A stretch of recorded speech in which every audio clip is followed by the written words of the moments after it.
The other day I was getting a new tire for my bike, and the clerk asked me, "Do you need some reflectors?"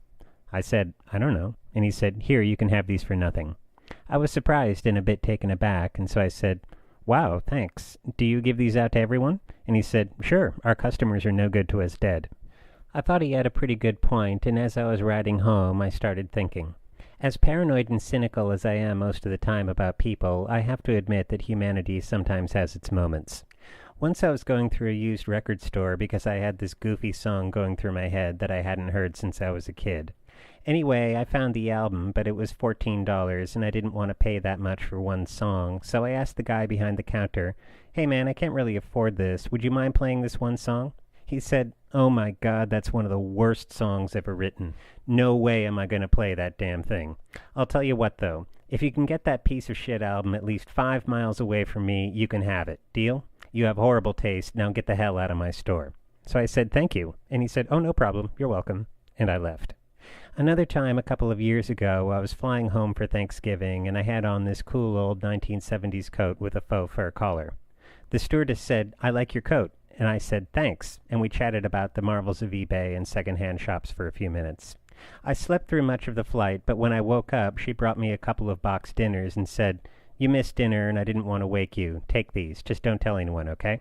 And I said, "Okay."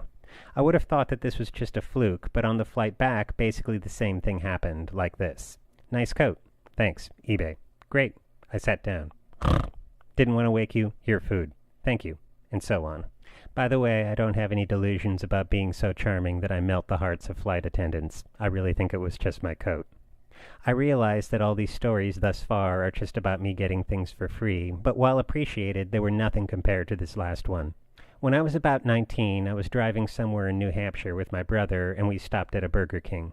I had very long hair at the time, and right by the bathroom was a group of about 12 college students who looked like this. One of them said, "Get a haircut," which must have been a very funny thing to say because the rest of them went, Anyway, so I said, "Yeah, okay, no problem," and went into the bathroom. When I came out, the guy was standing there with 3 of his friends, and he said, "Did you say fuck you to me?" And I said, "No." And he said, "I think you said fuck you to me." And I said, "No, I didn't." And he said, "Yes, you did." And I said, "No, I didn't." And he said, "Yes, you did." Just then, a very low voice behind me said, "No, he didn't."